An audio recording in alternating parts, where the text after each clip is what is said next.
Part 2, Chapter 1.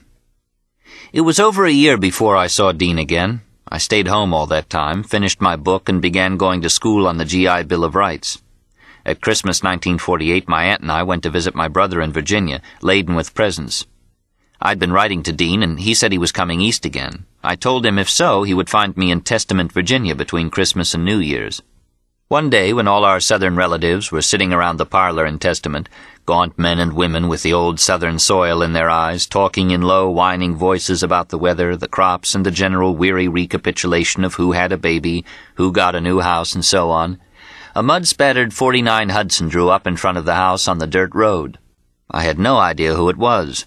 A weary young fellow, muscular and ragged in a T-shirt, unshaven, red-eyed, came to the porch and rang the bell. I opened the door and suddenly realized it was Dean. He had come all the way from San Francisco to my brother Rocco's door in Virginia, and in an amazingly short time, because I'd just written my last letter telling where I was. In the car I could see two figures sleeping. I'll be goddamned. Dean, who's in the car? Hello, man, it's Mary Lou and Ed Dunkel. We gotta have a place to wash up immediately. We're dog-tired. But how did you get here so fast? Aw, man, that Hudson goes. Where'd you get it? I bought it with my savings. I've been working on the railroad making $400 a month. There was utter confusion in the following hour. My Southern relatives had no idea what was going on, or who or what Dean, Mary Lou, and Ed Dunkel were. They dumbly stared. My aunt and my brother Rocky went in the kitchen to consult. There were in all 11 people in the little Southern house. Not only that, but my brother had just decided to move from that house, and half his furniture was gone. He and his wife and baby were moving closer to the town of Testament. They had bought a new parlor set, and their old one was going to my aunt's house in Patterson, though we hadn't yet decided how. When Dean heard this, he at once offered his services with the Hudson. He and I would carry the furniture to Patterson in 2 fast trips and bring my aunt back at the end of the second trip. This was going to save us a lot of money and trouble. It was agreed upon.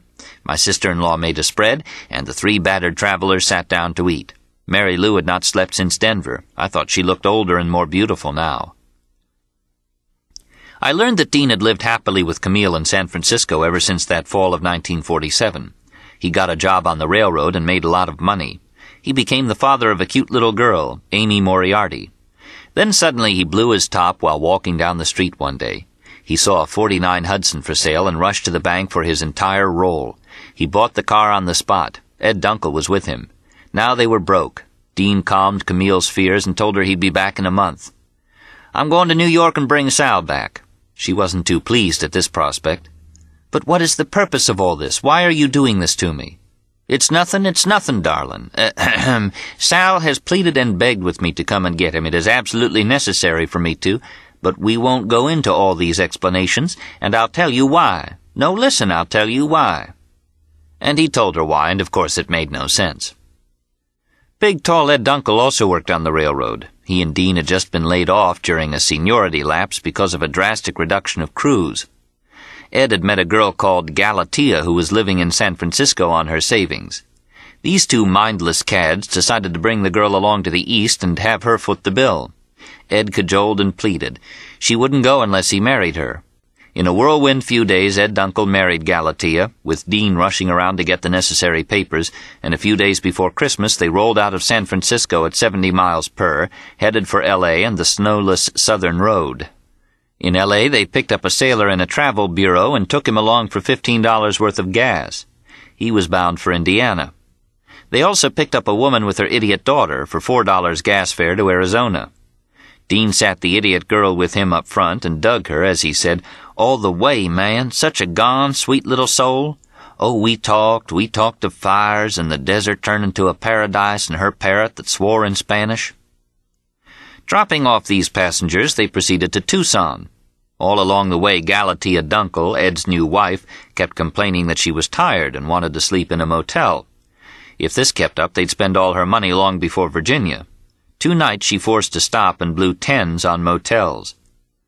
By the time they got to Tucson, she was broke. Dean and Ed gave her the slip in a hotel lobby and resumed the voyage alone, with the sailor and without a qualm. Ed Dunkel was a tall, calm, unthinking fellow who was completely ready to do anything Dean asked him. And at this time Dean was too busy for scruples. He was roaring through Las Cruces, New Mexico, when he suddenly had an explosive yen to see his sweet first wife, Mary Lou, again. She was up in Denver. He swung the car north against the feeble protests of the sailor and zoomed into Denver in the evening. He ran and found Mary Lou in a hotel. They had 10 hours of wild love-making. Everything was decided again. They were going to stick. Mary Lou was the only girl Dean ever really loved. He was sick with regret when he saw her face again, and as of yore he pleaded and begged at her knees for the joy of her being. She understood Dean. She stroked his hair. She knew he was mad. To soothe the sailor, Dean fixed him up with a girl in a hotel room over the bar where the old pool hall gang always drank. But the sailor refused the girl and, in fact, walked off in the night, and they never saw him again. He evidently took a bus to Indiana. Dean, Mary Lou, and Ed Dunkel roared east along Colfax and out to the Kansas plains. Great snowstorms overtook them. In Missouri at night, Dean had to drive with his scarf-wrapped head stuck out the window with snow glasses that made him look like a monk peering into the manuscripts of the snow, because the windshield was covered with an inch of ice. He drove by the birth county of his forebears without a thought. In the morning, the car skidded on an icy hill and flapped into a ditch. A farmer offered to help them out. They got hung up when they picked up a hitchhiker who promised them $1 if they'd let him ride to Memphis. In Memphis, he went into his house, puttered around looking for the $1, got drunk, and said he couldn't find it. They resumed across Tennessee. The bearings were beat from the accident. Dean had been driving 90. Now he had to stick to a steady 70, or the whole motor would go whirring down the mountainside. They crossed the Great Smoky Mountains in midwinter. When they arrived at my brother's door, they had not eaten for 30 hours, except for candy and cheese crackers. They ate voraciously as Dean, sandwich in hand, stood bowed and jumping before the big phonograph, listening to a wild bop record I had just bought called The Hunt, with Dexter Gordon and Wardell Gray blowing their tops before a screaming audience that gave the record fantastic frenzied volume. The Southern folk looked at one another and shook their heads in awe. "What kind of friends does Sal have anyway?" they said to my brother. He was stumped for an answer. Southerners don't like madness the least bit, not Dean's kind. He paid absolutely no attention to them. The madness of Dean had bloomed into a weird flower. I didn't realize this till he and I and Mary Lou and Dunkel left the house for a brief spin the Hudson, when for the first time we were alone and could talk about anything we wanted. Dean grabbed the wheel, shifted a second, mused a minute, rolled, suddenly seemed to decide something, and shot the car a full jet down the road in a fury of decision. "All right now, children," he said, rubbing his nose and bending down to feel the emergency and pulling cigarettes out of the compartment and swaying back and forth as he did these things and drove. "The time has come for us to decide what we're going to do for the next week. Crucial, crucial. Ahem." He dodged a mule wagon. In it sat an old Negro plodding along. "Yes," yelled Dean. "Yes, dig him. Now consider his soul. Stop a while and consider." And he slowed down the car for all of us to turn and look at the old jazz bow moaning along. "Oh, yes, dig him sweet. Now there's thoughts in that mind that I would give my last arm to know, to climb in there and find out just what he's poor-ass pondering about this year's turnip greens and ham. Sal, you don't know it, but I once lived with a farmer in Arkansas for a whole year when I was 11. I had awful chores. I had to skin a dead horse once. Haven't been to Arkansas since Christmas 1943, 5 years ago, when Ben Gavin and I were chased by a man with a gun who owned the car we were trying to steal. I say all this to show you that of the South I can speak. I have known. I mean, man, I dig the South. I know it in and out. I've dug your letters to me about it. Oh, yes, he said, trailing off and stopping altogether, and suddenly jumping the car back to 70 and hunching over the wheel. He stared doggedly ahead. Mary Lou was smiling serenely. This was the new and complete Dean, grown to maturity. I said to myself, my God, he's changed. Fury spat out of his eyes when he told of things he hated. Great glows of joy replaced this when he suddenly got happy. Every muscle twitched to live and go. "Oh, man, the things I could tell you," he said, poking me. "Oh, man, we must absolutely find the time. What has happened to Carlo? We all get to see Carlo Darlings first thing tomorrow. Now, Mary Lou, we're getting some bread and meat to make a lunch for New York. How much money do you have, Sal? We'll put everything in the back seat, Mrs. P's furniture, and all of us will sit up front cuddly and close and tell stories as we zoom to New York. Mary Lou, honey thighs, you sit next to me, Sal next, then Ed at the window. Big Ed to cut off the drafts, whereby he comes into using the robe this time. And then we'll all go off to sweet life, 'cause now is the time and we all know time." He rubbed his jaw furiously. He swung the car and passed 3 trucks. He roared into downtown Testament, looking in every direction and seeing everything in an arc of 180 degrees around his eyeballs without moving his head. Bang! He found a parking space in no time, and we were parked. He leaped out of the car. Furiously, he hustled into the railroad station. We followed sheepishly. He bought cigarettes. He had become absolutely mad in his movements. He seemed to be doing everything at the same time. It was a shaking of the head up and down, sideways, jerky, vigorous hands, quick walking, sitting, crossing the legs, uncrossing, getting up, rubbing the hands, rubbing his fly, hitching his pants, looking up and saying, "Am," and sudden slitting of the eyes to see everywhere. And all the time he was grabbing me by the ribs and talking. It was very cold in Testament. They'd had an unseasonable snow. He stood in the long, bleak main street that runs along the railroad, clad in nothing but a T-shirt and low-hanging pants with the belt unbuckled, as though he was about to take them off. He came sticking his head in to talk to Mary Lou. He backed away, fluttering his hands before her. "Oh, yes, I know you, darling." His laugh was maniacal. It started low and ended high, exactly like the laugh of a radio maniac, only faster and more like a titter. Then he kept reverting to businesslike tones. There was no purpose in our coming downtown, but he found purposes. He made us all hustle, Mary Lou for the lunch groceries, me for a paper to dig the weather report, Ed for cigars. Dean loved to smoke cigars. He smoked one over the paper and talked. Our holy American slopjaws in Washington are planning further inconveniences. Ahem! Oh, hup, hup! And he leaped off and rushed to see a colored girl that just then passed outside the station. "Dig her," he said, standing with a limp finger pointed, fingering himself with a goofy smile. "And that gone little black lovely." We got in the car and flew back to my brother's house. I had been spending a quiet Christmas in the country, as I realized when we got back into the house and I saw the Christmas tree, the presents, and smelled the roasting turkey and listened to the talk of the relatives, but now the bug was on me again, and the bug's name was Dean Moriarty, and I was off on another spurt around the road. Chapter 2. We packed my brother's furniture in back of the car and took off at dark, promising to be back in 30 hours. 30 hours for 1,000 miles north and south. But that's the way Dean wanted it. It was a tough trip, and none of us noticed it. The heater was not working, and consequently the windshield developed fog and ice. Dean kept reaching out while driving 70 to wipe it with a rag and make a hole to see the road. Ah, holy hole! In the spacious Hudson we had plenty of room for all 4 of us to sit up front. A blanket covered our laps. The radio was not working. It was a brand-new car bought 5 days ago, and already it was broken. There was only 1 installment paid on it, too. Off we went north to Washington on 301, a straight 2-lane highway without much traffic. And Dean talked. No one else talked. He gestured furiously. He leaned as far as me sometimes to make a point. Sometimes he had no hands on the wheel, and yet the car went as straight as an arrow, not for once deviating from the white line in the middle of the road that unwound, kissing our left front tire.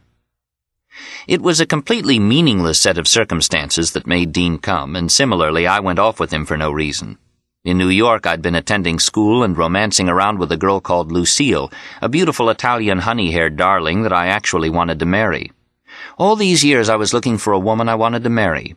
I couldn't meet a girl without saying to myself, what kind of wife would she make? I told Dean and Mary Lou about Lucille.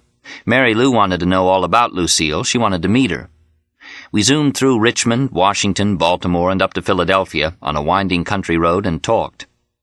I want to marry a girl, I told them, so I can rest my soul with her till we both get old. This can't go on all the time, all this franticness and jumping around. We've got to go someplace, find something. Ah, now, man, said Dean, I've been digging you for years about the home and marriage and all those fine, wonderful things about your soul. It was a sad night. It was also a merry night. In Philadelphia, we went into a lunch cart and ate hamburgers with our last food dollar. The counterman, it was 3 a.m., heard us talk about money and offered to give us the hamburgers free, plus more coffee if we all pitched in and washed dishes in the back because his regular man hadn't shown up. We jumped to it. Ed Dunkel said he was an old pearl diver from way back and pitched his long arms into the dishes. Dean stood googing around with a towel, so did Mary Lou. Finally they started necking among the pots and pans. They withdrew to a dark corner in the pantry. The counterman was satisfied as long as Ed and I did the dishes. We finished them in 15 minutes. When daybreak came, we were zooming through New Jersey with the great cloud of metropolitan New York rising before us in the snowy distance. Dean had a sweater wrapped around his ears to keep warm. He said we were a band of Arabs coming in to blow up New York. We swished through the Lincoln Tunnel and cut over to Times Square. Mary Lou wanted to see it. Oh, damn, I wish I could find Hassel. Everybody look sharp, see if they can find him. We all scoured the sidewalks. Good old Gone Hassel. Oh, you should have seen him in Texas. So now Dean had come about 4,000 miles from Frisco via Arizona and up to Denver inside 4 days, with innumerable adventures sandwiched in, and it was only the beginning. Chapter 3.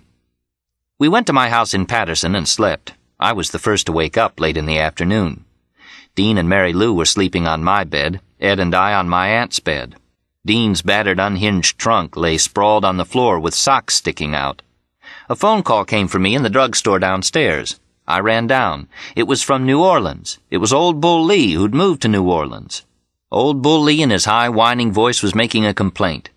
It seemed a girl called Galatea Dunkel had just arrived at his house for a guy, Ed Dunkel. Bull had no idea who these people were.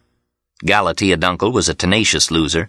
I told Bull to reassure her that Dunkel was with Dean and me and that most likely we'd be picking her up in New Orleans on the way to the coast. Then the girl herself talked on the phone. She wanted to know how Ed was. She was all concerned about his happiness. "How did you get from Tucson to New Orleans?" I asked. She said she wired home for money and took a bus. She was determined to catch up with Ed because she loved him. I went upstairs and told Big Ed. He sat in the chair with a worried look, an angel of a man, actually. "All right now," said Dean, suddenly waking up and leaping out of bed. "What we must do is eat at once. Mary Lou, rustle around the kitchen, see what there is. Sal, you and I go downstairs and call Carlo. Ed, you see what you can do straightening out the house." I followed Dean, bustling downstairs. The guy who ran the drugstore said, "You just got another call, this one from San Francisco, for a guy called Dean Moriarty." I said there wasn't anybody by that name. It was Sweetest Camille calling Dean. The drugstore man, Sam, a tall, calm friend of mine, looked at me and scratched his head. "Geez, what are you running, an international whorehouse?" Dean tittered maniacally. "I dig you, man." He leaped into the phone booth and called San Francisco Collect. Then we called Carlo at his home in Long Island and told him to come over. Carlo arrived 2 hours later. Meanwhile, Dean and I got ready for our return trip alone to Virginia to pick up the rest of the furniture and bring my aunt back. Carlo Marx came, poetry under his arm, and sat in an easy chair, watching us with beady eyes. For the first half hour he refused to say anything. At any rate, he refused to commit himself. He had quieted down since the Denver Doldrum days. The Dakar Doldrums had done it. In Dakar, wearing a beard, he had wandered the back streets with little children who led him to a witch doctor who told him his fortune. He had snapshots of crazy streets with grass huts, the hip back end of Dakar. He said he almost jumped off the ship like Hart Crane on the way back. Dean sat on the floor with a music box and listened with tremendous amazement at the little song it played. A fine romance. Little tinklin', whirlin' doodle bells. Ah, listen, we'll all bend down together and look into the center of the music box till we learn about the secrets. Tinkly doodle bell wee. Ed Dunkel was also sitting on the floor. He had my drumsticks.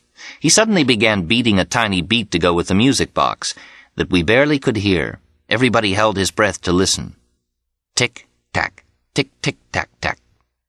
Dean cupped a hand over his ear. His mouth hung open. He said, "Ah, wee."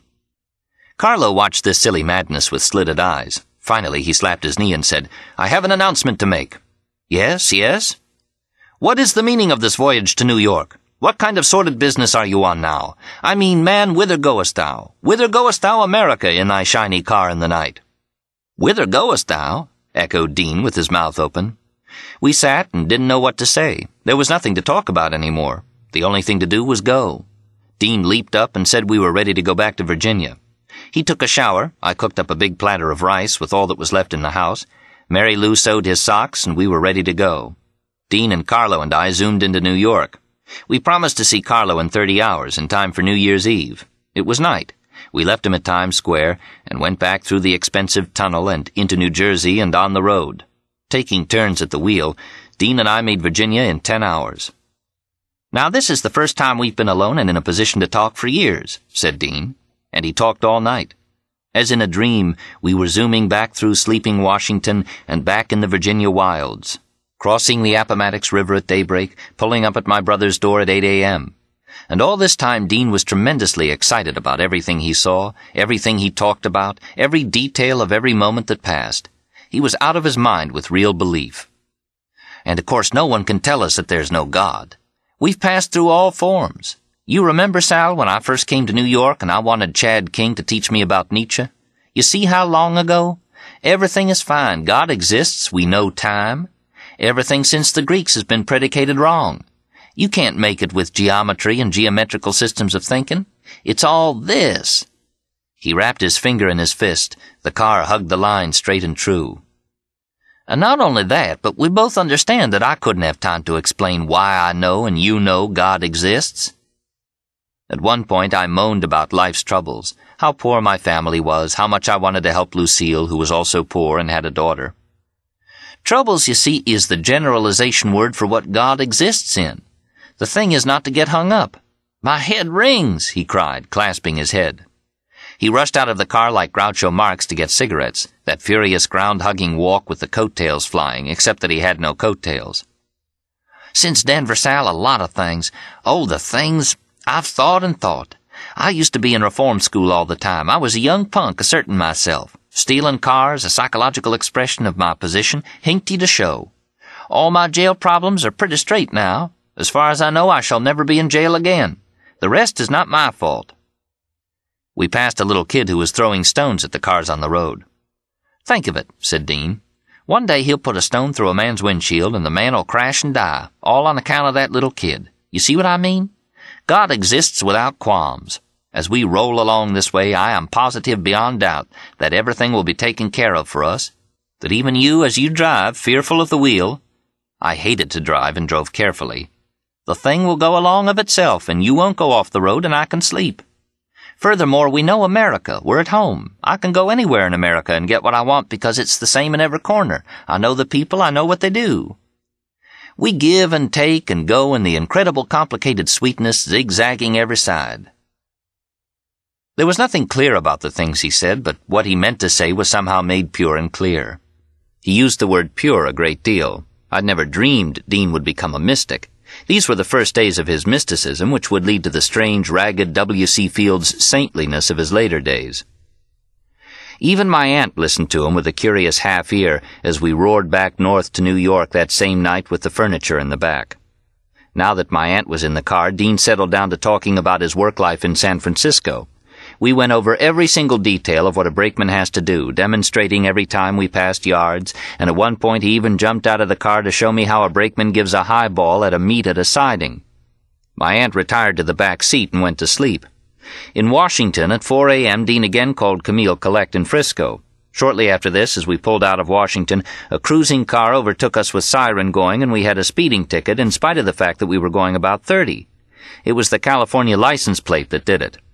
"You guys think you can rush through here as fast as you want just because you come from California?" said the cop. I went with Dean to the sergeant's desk and we tried to explain to the police that we had no money. They said Dean would have to spend the night in jail if we didn't round up the money. Of course, my aunt had it, $15. She had 20 in all, and it was going to be just fine. And in fact, while we were arguing with the cops, one of them went out to peek at my aunt, who sat wrapped in the back of the car. She saw him. "Don't worry, I'm not a gun moll. If you want to come and search the car, go right ahead. I'm going home with my nephew, and this furniture isn't stolen, it's my niece's. She just had a baby, and she's moving to her new house." This flabbergasted Sherlock, and he went back in the station house. My aunt had to pay the fine for Dean, or we'd be stuck in Washington. I had no license. He promised to pay it back, and he actually did, exactly a year and a half later, and to my aunt's pleased surprise. My aunt, a respectable woman hung up in this sad world, and well, she knew the world. She told us about the cop. "He was hiding behind a tree trying to see what I looked like. I told him to search the car if he wanted. I've nothing to be ashamed of." She knew Dean had something to be ashamed of, and me too, by virtue of my being with Dean, and Dean and I accepted this sadly.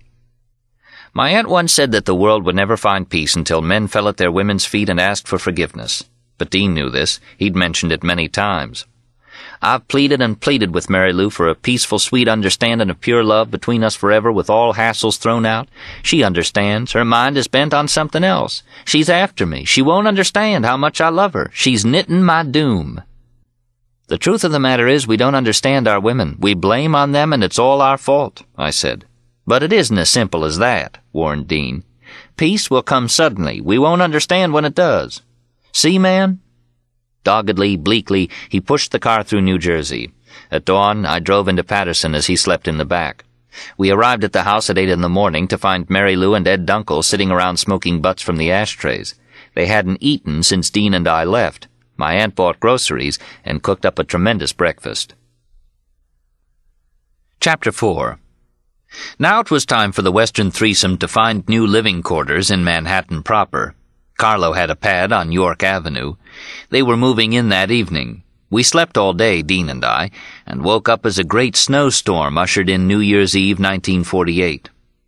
Ed Dunkel was sitting in my easy chair telling about the previous New Year's. "I was in Chicago. I was broke.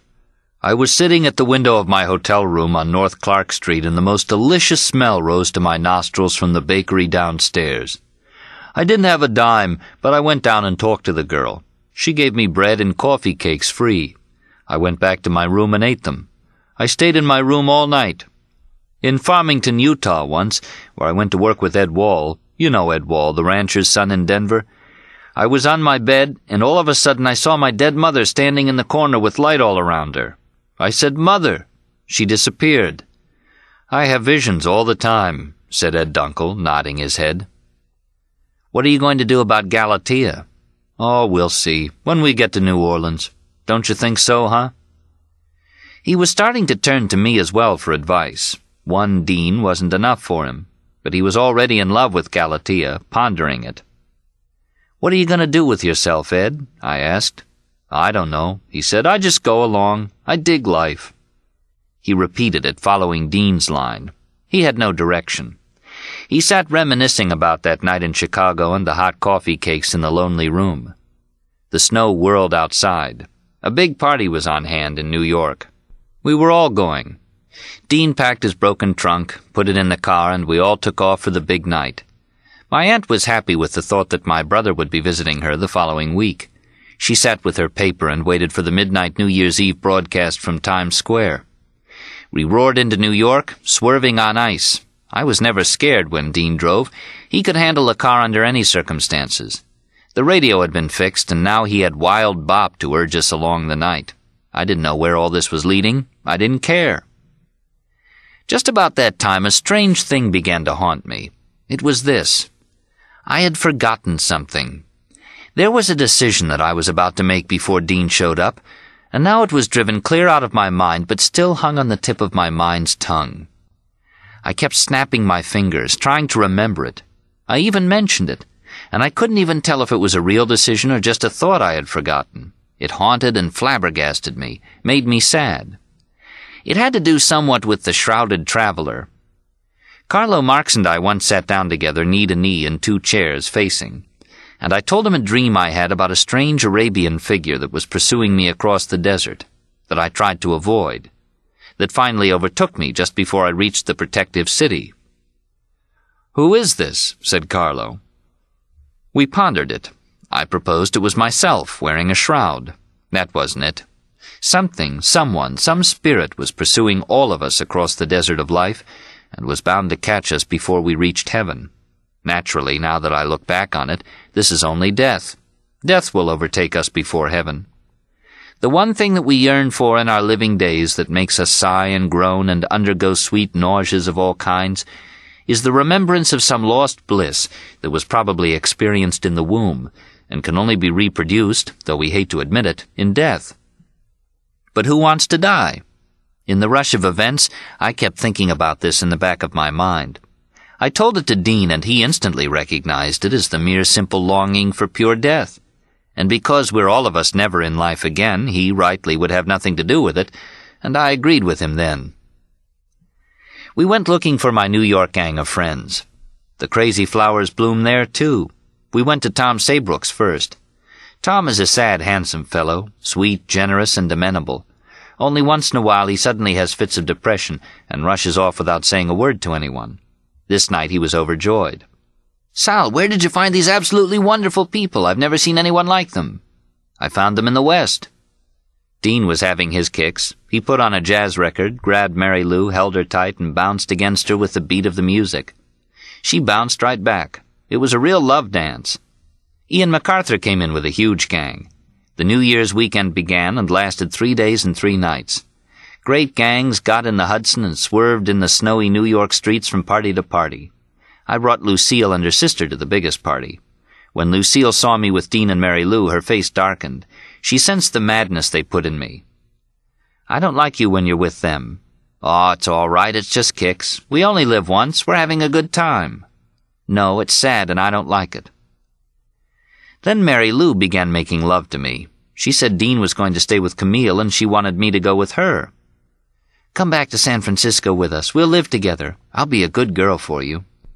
But I knew Dean loved Mary Lou, and I also knew Mary Lou was doing this to make Lucille jealous, and I wanted nothing of it. Still and all, I licked my lips for the luscious blonde. When Lucille saw Mary Lou pushing me into the corners and giving me the word and forcing kisses on me, she accepted Dean's invitation to go out in the car, but they just talked and drank some of the southern moonshine I left in the compartment. Everything was being mixed up and all was falling. I knew my affair with Lucille wouldn't last much longer. She wanted me to be her way. She was married to a longshoreman who treated her badly. I was willing to marry her and take her baby daughter and all if she divorced the husband. But there wasn't even enough money to get a divorce, and the whole thing was hopeless, besides which Lucille would never understand me because I like too many things and get all confused and hung up running from one falling star to another till I drop. This is the night, what it does to you. I had nothing to offer anybody except my own confusion. The parties were enormous. There were at least 100 people at a basement apartment in the West 90s. People overflowed into the cellar compartments near the furnace. Something was going on in every corner, on every bed and couch. Not an orgy, but just a New Year's party with frantic screaming and wild radio music. There was even a Chinese girl. Dean ran like Groucho Marx from group to group, digging everybody. Periodically, we rushed out to the car to pick up more people. Damien came. Damien is the hero of my New York gang, as Dean is the chief hero of the Western. They immediately took a dislike to each other. Damien's girl suddenly socked Damien on the jaw with a roundhouse right. He stood reeling. She carried him home. Some of our mad newspaper friends came in from the office with bottles. There was a tremendous and wonderful snowstorm going on outside. Ed Dunkel met Lucille's sister and disappeared with her. I forgot to say that Ed Dunkel is a very smooth man with the women. He's 6'4", mild, affable, agreeable, bland, and delightful. He helps women on with their coats. That's the way to do things. At 5 o'clock in the morning, we were all rushing through the backyard of a tenement and climbing in through a window of an apartment where a huge party was going on. At dawn, we were back at Tom Saybrook's. People were drawing pictures and drinking stale beer. I slept on a couch with a girl called Mona in my arms. Great groups filed in from the old Columbia campus bar. Everything in life, all the faces of life, were piling into the same dank room. At Ian MacArthur's, the party went on. Ian MacArthur is a wonderful sweet fellow who wears glasses and peers out of them with delight. He began to learn yes to everything, just like Dean at this time, and hasn't stopped since. To the wild sounds of Dexter Gordon and Wardell Gray blowing the hunt, Dean and I played catch with Mary Lou over the couch. She was no small doll, either. Dean went around with no undershirt, just his pants, barefoot, till it was time to hit the car and fetch more people. Everything happened. We found the wild, ecstatic Rollo Greb and spent a night at his house on Long Island. Rollo lives in a nice house with his aunt. When she dies, the house is all his. Meanwhile, she refuses to comply with any of his wishes and hates his friends. He brought this ragged gang of Dean, Mary Lou, Ed, and me and began a roaring party. The woman prowled upstairs. She threatened to call the police. "Oh, shut up, you old bag," yelled Greb. I wondered how he could live with her like this. He had more books than I've ever seen in all my life. 2 libraries, 2 rooms loaded from floor to ceiling around all 4 walls, and such books as the apocryphal something or other in 10 volumes. He played Verdi operas and pantomimed them in his pajamas with a great rip down the back. He didn't give a damn about anything. He is a great scholar who goes reeling down the New York waterfront with original 17th century musical manuscripts under his arm, shouting. He crawls like a big spider through the streets. His excitement blew out of his eyes in stabs of fiendish light. He rolled his neck in spastic ecstasy.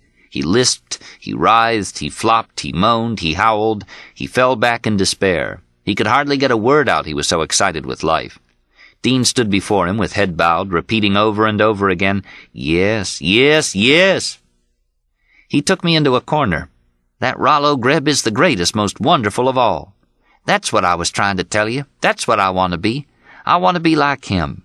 He's never hung up. He goes every direction. He lets it all out. He knows time. He has nothing to do but rock back and forth. Man, he's the end. You see, if you go like him all the time, you'll finally get it." "Get what?" It. I'll tell you. Now no time. We have no time now." Dean rushed back to watch Rollo Grebb some more. George Shearing, the great jazz pianist, Dean said, was exactly like Rollo Grebb. Dean and I went to see Shearing at Birdland in the midst of the long, mad weekend. The place was deserted. We were the first customers, 10 o'clock. Shearing came out, blind, led by the hand to his keyboard. He was a distinguished-looking Englishman with a stiff white collar, slightly beefy, blond, with a delicate English summer's night air about him that came out in the first rippling, sweet number he played as the bass player leaned to him reverently and thrummed the beat. The drummer, Denzel Best, sat motionless except for his wrists snapping the brushes. And Shearing began to rock. A smile broke over his ecstatic face. He began to rock in the piano seat, back and forth, slowly at first. Then the beat went up, and he began rocking fast. His left foot jumped up with every beat. His neck began to rock crookedly. He brought his face down to the keys. He pushed his hair back. His combed hair dissolved. He began to sweat. The music picked up. The bass player hunched over and socked it in faster and faster. It seemed faster and faster, that's all. Shearing began to play his chords. They rolled out of the piano in great rich showers. You'd think the man wouldn't have time to line them up. They rolled and rolled like the sea. Folks yelled for him to go. Dean was sweating. The sweat poured down his collar. There he is. That's him. Old God Shearing. Yes, yes, yes. And Shearing was conscious of the madman behind him. He could hear every one of Dean's gasps and imprecations. He could sense it, though he couldn't see. "That's right," Dean said. "Yes." Shearing smiled. He rocked. Shearing rose from the piano, dripping with sweat.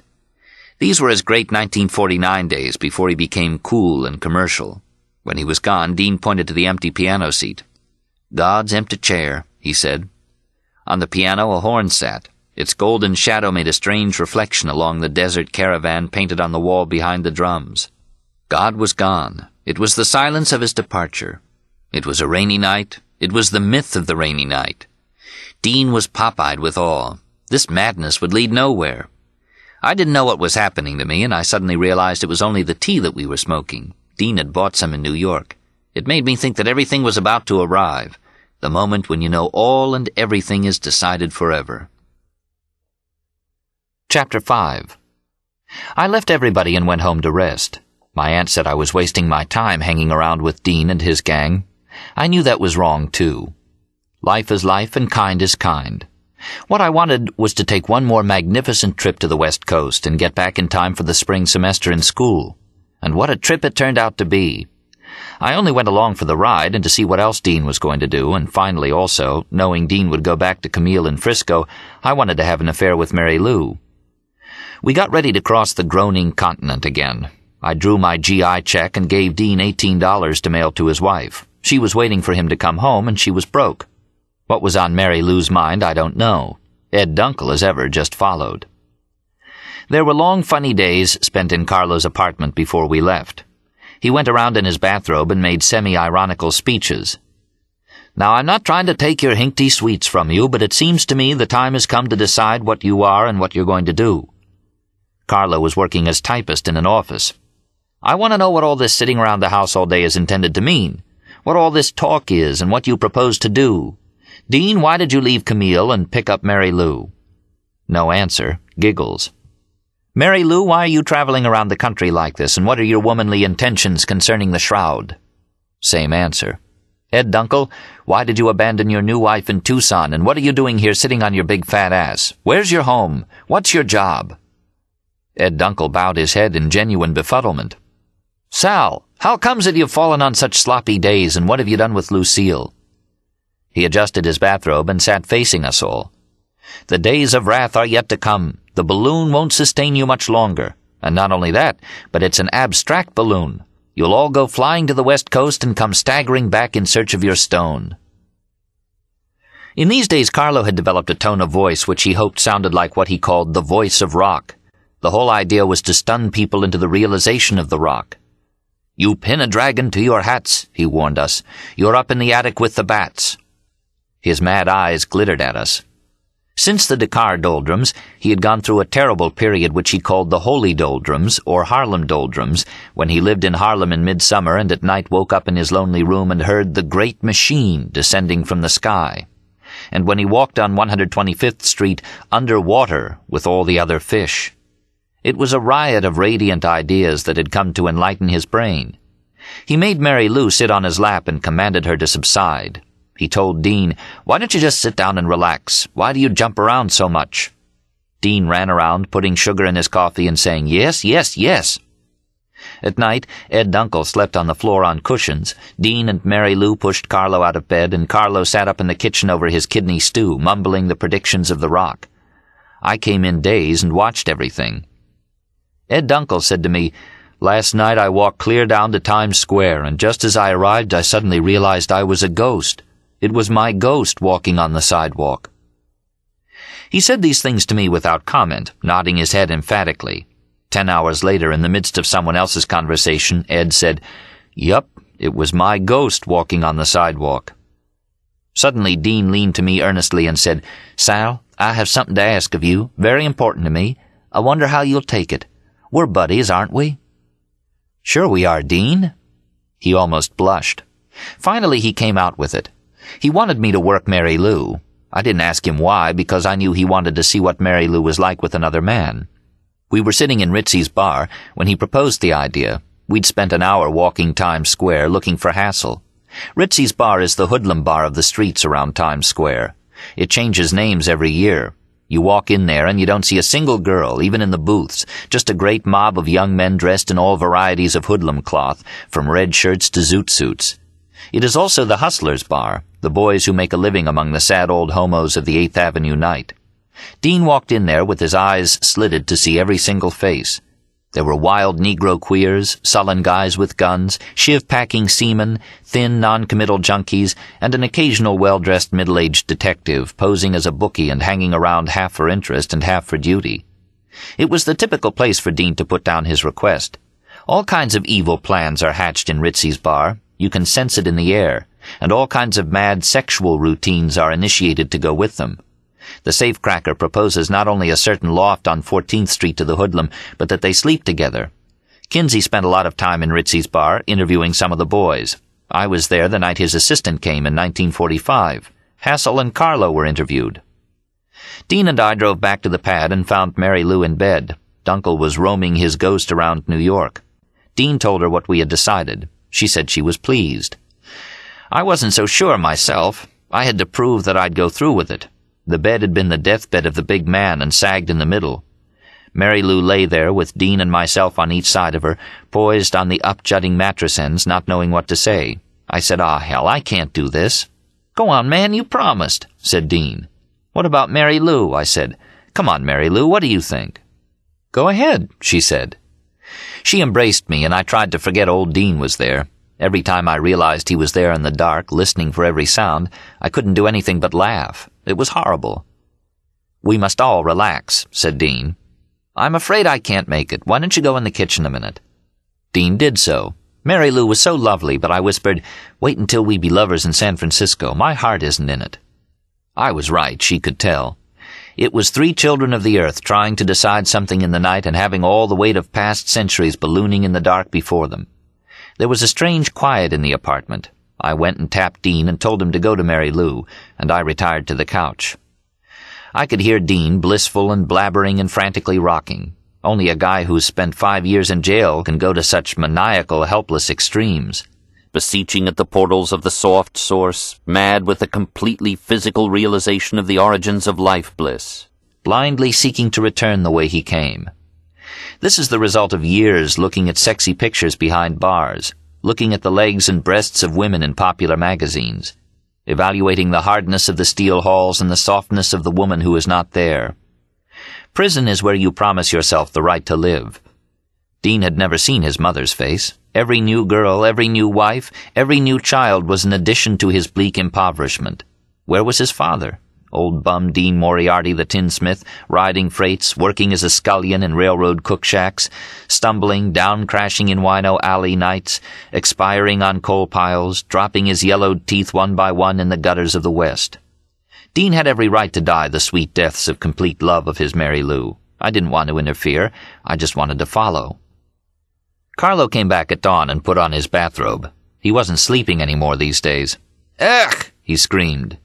He was going out of his mind from the confusion of jam on the floor, pants, dresses thrown around, cigarette butts, dirty dishes, open books. It was a great forum we were having. Every day the world groaned to turn, and we were making our appalling studies of the night. Mary Lou was black and blue from a fight with Dean about something. His face was scratched. It was time to go.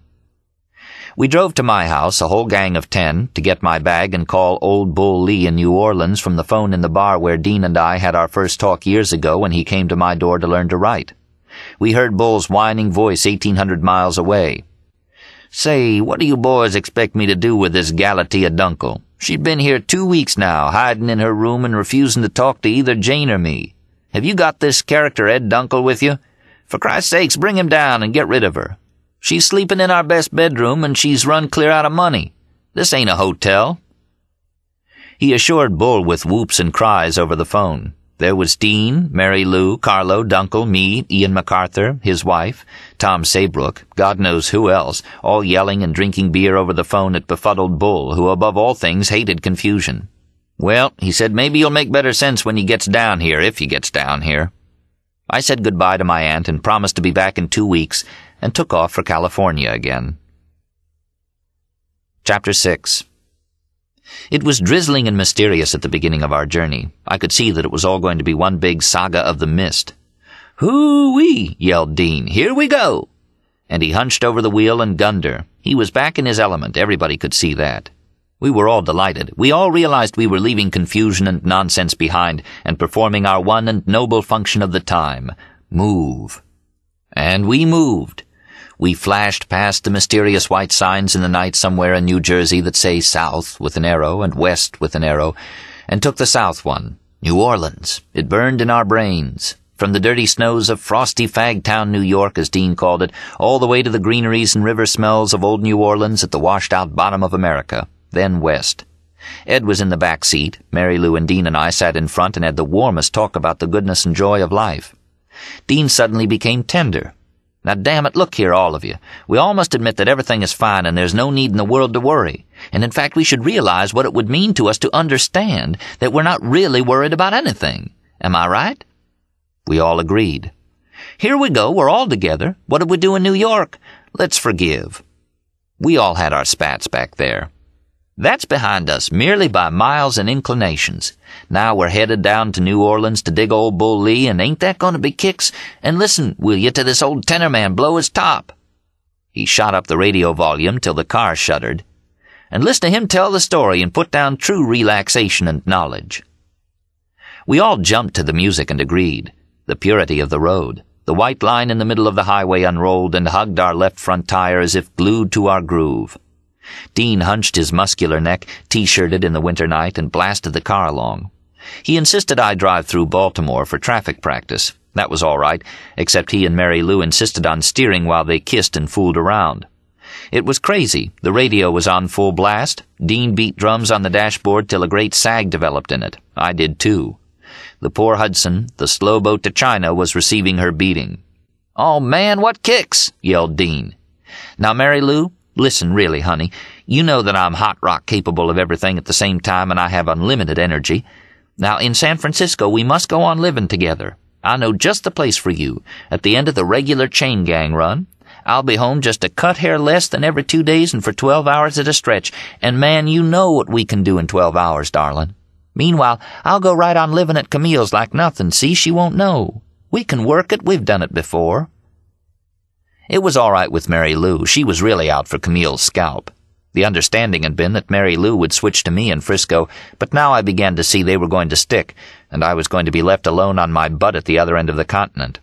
But why think about that when all the golden lands ahead of you and all kinds of unforeseen events wait lurking to surprise you and make you glad you're alive to see? We arrived in Washington at dawn. It was the day of Harry Truman's inauguration for his second term. Great displays of war might were lined along Pennsylvania Avenue as we rolled by in our battered boat.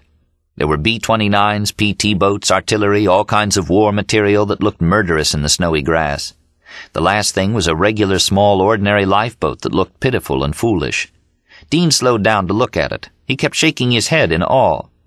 "What are these people up to?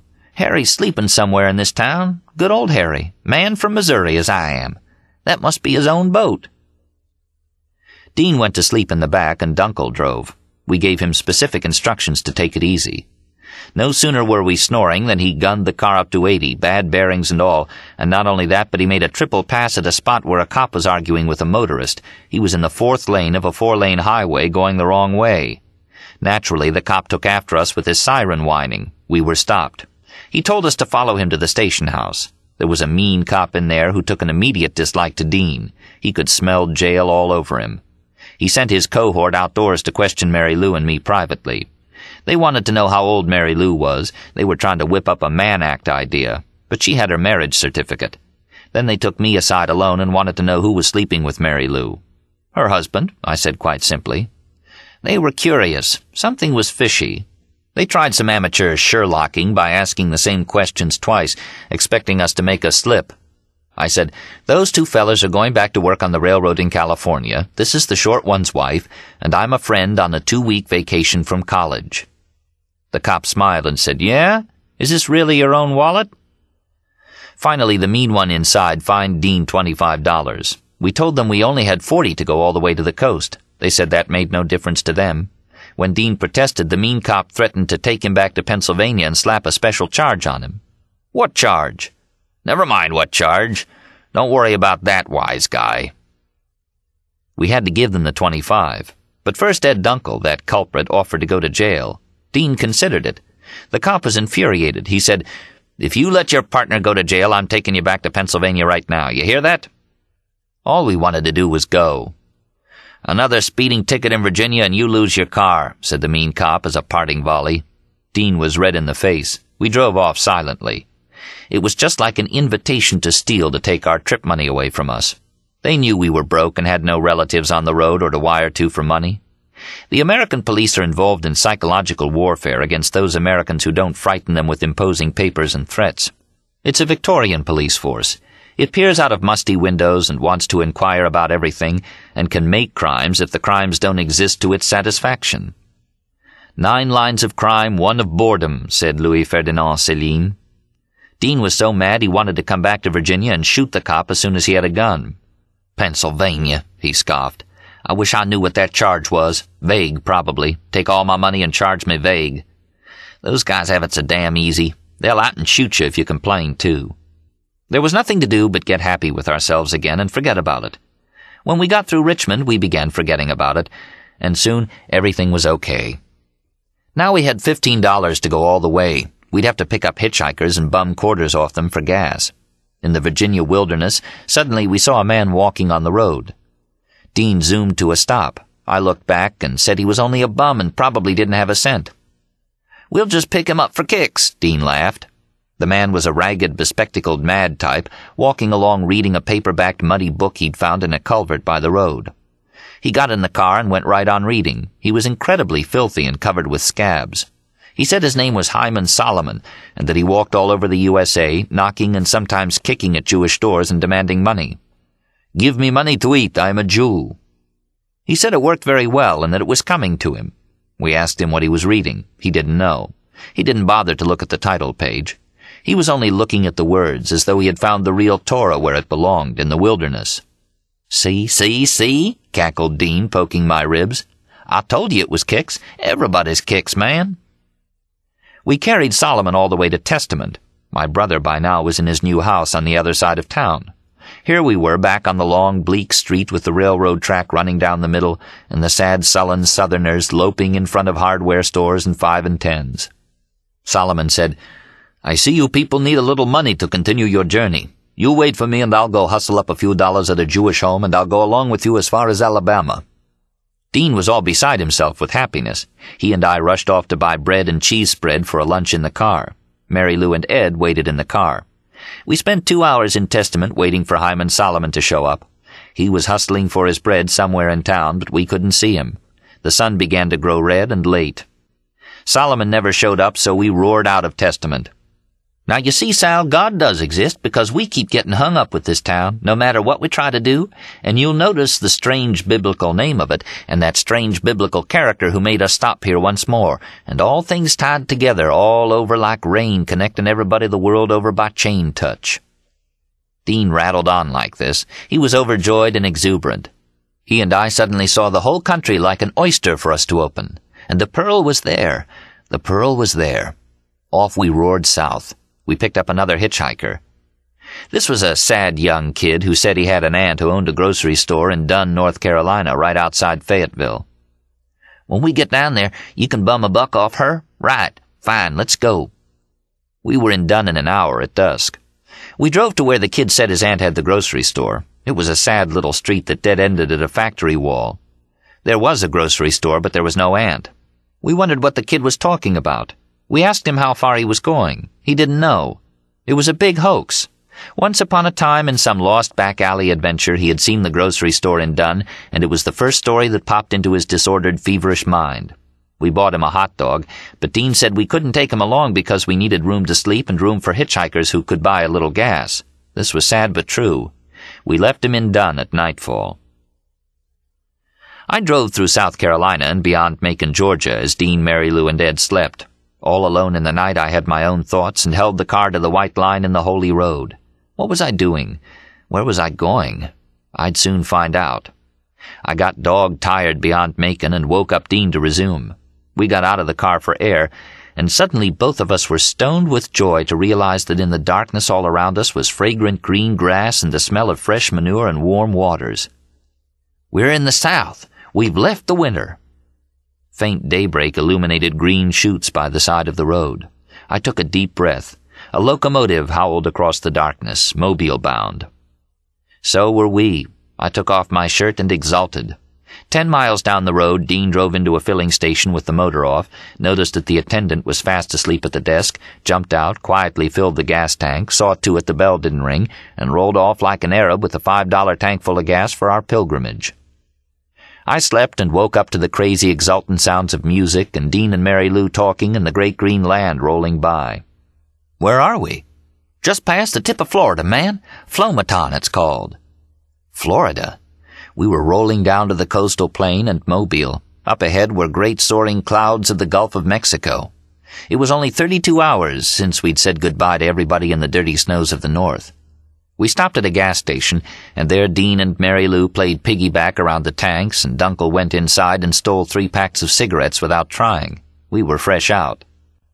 Rolling into Mobile over the long tidal highway, we all took our winter clothes off and enjoyed the southern temperature. This was when Dean started telling his life story, and when, beyond Mobile, he came upon an obstruction of wrangling cars at a crossroads, and instead of slipping around them, just balled right through the driveway of a gas station and went right on without relaxing his steady Continental 70. We left gaping faces behind us. He went right on with his tale. I tell you, it's true. I started at 9, with a girl called Millie Mayfair in back of Rod's garage on Grant Street, same street Carlo lived on in Denver. That's when my father was still working at the smithies a bit. I remember my aunt yelling out the window, "What are you doing down there in back of the garage?" Oh, honey, Mary Lou, if I'd only known you then. Wow, how sweet you must have been at 9. He tittered maniacally. He stuck his finger in her mouth and licked it. He took her hand and rubbed it over himself. She just sat there, smiling serenely. Big, long Ed Dunkel sat looking out the window, talking to himself. Yes, sir, I thought I was a ghost that night. He was also wondering what Galatea Dunkel would say to him in New Orleans. Dean went on. One time I rode a freight from New Mexico clear to L.A. I was 11 years old, lost my father at a siding. We were all in a hobo jungle. I was with a man called Big Red. My father was out drunk in a boxcar. It started to roll. Big Red and I missed it. I didn't see my father for months. I rode a long freight all the way to California, really flying, first-class freight, a desert zipper. All the way I rode over the couplings. You can imagine how dangerous. I was only a kid, I didn't know. Clutching a loaf of bread under one arm and the other hooked around the brake bar. This is no story, this is true. When I got to L.A., I was so starved for milk and cream I got a job in a dairy, and the first thing I did, I drank 2 quarts of heavy cream and puked. "Poor Dean," said Mary Lou, and she kissed him. He stared ahead proudly. He loved her. We were suddenly driving along the blue waters of the Gulf, and at the same time a momentous mad thing began on the radio. It was the Chicken Jazz and Gumbo disc jockey show from New Orleans. All mad jazz records, colored records, with the disc jockey saying, "Don't worry about nothing." We saw New Orleans in the night ahead of us with joy. Dean rubbed his hands over the wheel. "Now we're going to get our kicks." At dusk we were coming into the humming streets of New Orleans. "Oh, smell the people," yelled Dean with his face out the window, sniffing. "Ah, God, life!" He swung around a trolley. "Yes!" He darted the car and looked in every direction for girls. "Look at her!"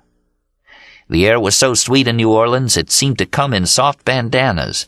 And you could smell the river and really smell the people and mud and molasses and every kind of tropical exhalation with your nose suddenly removed from the dry ices of a northern winter. We bounced in our seats. "And dig her!" yelled Dean, pointing at another woman. "Oh, I love, love, love women. I think women are wonderful. I love women." He spat out the window, he groaned, he clutched his head. Great beads of sweat fell from his forehead from pure excitement and exhaustion. We bounced the car up on the Algiers ferry and found ourselves crossing the Mississippi River by boat. "Now you must all get out and dig the river and the people and smell the world," said Dean, bustling with his sunglasses and cigarettes and leaping out of the car like a jack-in-the-box. We followed. On rails we leaned and looked at the great brown father of waters rolling down from mid-America like the torrent of broken souls, bearing Montana logs and Dakota muds and Iowa vales and things that had drowned in Three Forks where the secret began in ice. Smoky New Orleans receded on one side. Old, sleepy Algiers with its warped wood sides bumped us on the other. Negroes were working in the hot afternoon, stoking the ferry furnaces that burned red and made our tires smell. Dean dug them, hopping up and down in the heat. He rushed around the deck and upstairs with his baggy pants hanging halfway down his belly. Suddenly I saw him eagering on the flying bridge. I expected him to take off on wings. I heard his mad laugh all over the boat. Hee-hee-hee-hee-hee. Mary Lou was with him. He covered everything in a jiffy, came back with the full story, jumped in the car just as everybody was tooting to go, and we slipped off, passing 2 or 3 cars in a narrow space, and found ourselves darting through Algiers. "Where? Where?" Dean was yelling. We decided first to clean up at a gas station and inquire for Bull's whereabouts. Little children were playing in the drowsy river sunset. Girls were going by with bandanas and cotton blouses and bare legs. Dean ran up the street to see everything. He looked around, he nodded, he rubbed his belly. Big Ed sat back in the car with his hat over his eyes, smiling at Dean. I sat on the fender. Mary Lou was in the women's john. From bushy shores where infinitesimal men fished with sticks, and from delta sleeps that stretched up along the reddening land, the big humpbacked river with its main stream leaping came coiling around Algiers like a snake, with a nameless rumble. Drowsy peninsular Algiers with all her bees and shanties was like to be washed away some day. The sun slanted, bugs flip-flopped, the awful waters groaned. We went to old Bull Lee's house outside town near the river levee. It was on a road that ran across a swampy field. The house was a dilapidated old heap with sagging porches running around and weeping willows in the yard. The grass was a yard high, old fences leaned, old barns collapsed. There was no one in sight. We pulled right into the yard and saw washtubs on the back porch. I got out and went to the screen door. Jane Lee was standing in it with her eyes cupped toward the sun. "Jane," I said, "it's me, it's us." She knew that. "Yes, I know. Bull isn't here now. Isn't that a fire or something over there?" We both looked toward the sun. "You mean the sun?" "Of course I don't mean the sun. I heard sirens that way. Don't you know a peculiar glow?" It was toward New Orleans. The clouds were strange. "I don't see anything," I said. Jane snuffed down her nose. "Same old paradise." That was the way we greeted each other after 4 years. Jane used to live with my wife and me in New York. "And is Galatea Dunkel here?" I asked. Jane was still looking for her fire. In those days, she ate 3 tubes of benzodrine paper a day. Her face, once plump and Germanic and pretty, had become stony and red and gaunt. She had caught polio in New Orleans and limped a little. Sheepishly, Dean and the gang came out of the car and more or less made themselves at home. Galatea Dunkel came out of her stately retirement in the back of the house to meet her tormentor. Galatea was a serious girl. She was pale and looked like tears all over. Big Ed passed his hand through his hair and said hello. She looked at him steadily. "Where have you been? Why did you do this to me?" And she gave Dean a dirty look. She knew the score. Dean paid absolutely no attention. What he wanted now was food. He asked Jane if there was anything. The confusion began right there. Poor Bull came home in his Texas Chevy and found his house invaded by maniacs, but he greeted me with a nice warmth I hadn't seen in him for a long time. He had bought this house in New Orleans with some money he had made growing black-eyed peas in Texas with an old college schoolmate, whose father, a mad paretic, had died and left a fortune. Bull himself only got $50 a week from his own family, which wasn't too bad except that he spent almost that much per week on his drug habit. And his wife was also expensive, gobbling up about $10 worth of Benny tubes a week. Their food bill was the lowest in the country. They hardly ever ate, nor did the children. They didn't seem to care. They had 2 wonderful children, Dodie, 8 years old, and little Ray, 1 year. Ray ran around stark naked in the yard, a little blonde child of the rainbow. Bull called him the Little Beast after W.C. Fields. Bull came driving into the yard and unrolled himself from the car bone by bone and came over wearily, wearing glasses, felt hat, shabby suit, long, lean, strange, and laconic, saying, "Why, Sal, you finally got here. Let's go in the house and have a drink." It would take all night to tell about old Bull Lee. Let's just say now he was a teacher, and it may be said that he had every right to teach because he spent all his time learning. And the things he learned were what he considered to be and called the facts of life, which he learned not only out of necessity, but because he wanted to. He dragged his long, thin body around the entire United States and most of Europe and North Africa in his time, only to see what was going on. He married a white Russian countess in Yugoslavia to get her away from the Nazis in the 30s. There are pictures of him with the international cocaine set of the 30s, gangs with wild hair leaning on one another. There are other pictures of him in a Panama hat surveying the streets of Algiers. He never saw the white Russian countess again. He was an exterminator in Chicago, a bartender in New York, a summons server in Newark. In Paris, he sat at cafe tables watching the sullen French faces go by. In Athens, he looked up from his ouzo at what he called the ugliest people in the world. In Istanbul, he threaded his way through crowds of opium addicts and drug sellers, looking for the facts. In English hotels, he read Spengler and the Marquis de Sade. In Chicago, he planned to hold up a Turkish bath, hesitated just for 2 minutes too long for a drink, and wound up with $2 and had to make a run for it.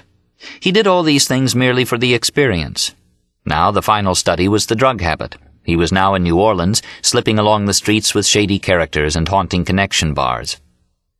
There is a strange story about his college days that illustrates something else about him. He had friends for cocktails in his well-appointed rooms one afternoon, when suddenly his pet ferret rushed out and bit an elegant teacup queer on the ankle, and everybody hightailed it out the door, screaming. Old Bull leaped up and grabbed his shotgun and said, "He smells that old rat again," and shot a hole in the wall big enough for 50 rats. On the wall hung a picture of an ugly old Cape Cod house. His friend said, "Why do you have that ugly thing hanging there?" And Bull said, "I like it because it's ugly." All his life was in that line. Once I knocked on his door in the 60th Street slums of New York, and he opened it wearing a derby hat, a vest with nothing underneath, and long striped sharpster pants. In his hands he had a cookpot, bird seed in the pot, and was trying to mash the seed to roll in cigarettes. He also experimented in boiling codeine cough syrup down to a black mash. That didn't work too well. He spent long hours with Shakespeare, the immortal bard, he called him, on his lap. In New Orleans, he had begun to spend long hours with the Mayan codices in his lap, and although he went on talking, the book lay open all the time. I once said, "What's going to happen to us when we die?" And he said, "When you die, you're just dead, that's all."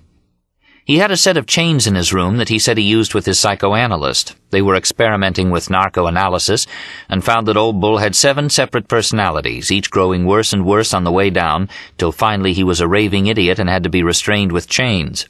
The top personality was an English lord, the bottom the idiot. Halfway he was an old Negro who stood in line, waiting with everyone else, and said, "Some's bastards, some's ain't. That's the score." Bull had a sentimental streak about the old days in America, especially 1910, when you could get morphine in a drugstore without prescription, and Chinese smoked opium in their evening windows, and the country was wild and brawling and free, with abundance and any kind of freedom for everyone. His chief hate was Washington bureaucracy, second to that, liberals, then cops. He spent all his time talking and teaching others. Jane sat at his feet, so did I, so did Dean, and so had Carlo Marx. We'd all learned from him. He was a gray, nondescript-looking fellow you wouldn't notice in the street unless you looked closer and saw his mad, bony skull with its strange youthfulness. A Kansas minister with exotic, phenomenal fires and mysteries. He had studied medicine in Vienna, had studied anthropology, read everything, and now he was settling to his life's work, which was the study of things themselves in the streets of life and the night. He sat in his chair. Jane brought drinks, martinis. The shades by his chair were always drawn, day and night. It was his corner of the house. On his lap were the Mayan codices and an air gun which he occasionally raised to pop Benzedrine tubes across the room. I kept rushing around, putting up new ones. We all took shots, and meanwhile we talked. Bull was curious to know the reason for this trip. He peered at us and snuffed down his nose, thump, like a sound in a dry tank. "Now, Dean, I want you to sit quiet a minute and tell me what you're doing crossing the country like this." Dean could only blush and say, well, you know how it is." "Sal, what are you going to the coast for?" "Only for a few days. I'm coming back to school." "What's the score with this Ed Dunkel? What kind of character is he?" At that moment Ed was making up to Galatea in the bedroom. It didn't take him long. We didn't know what to tell Bull about Ed Dunkel. Seeing that we didn't know anything about ourselves, he whipped out 3 sticks of tea and said to go ahead, supper'd be ready soon.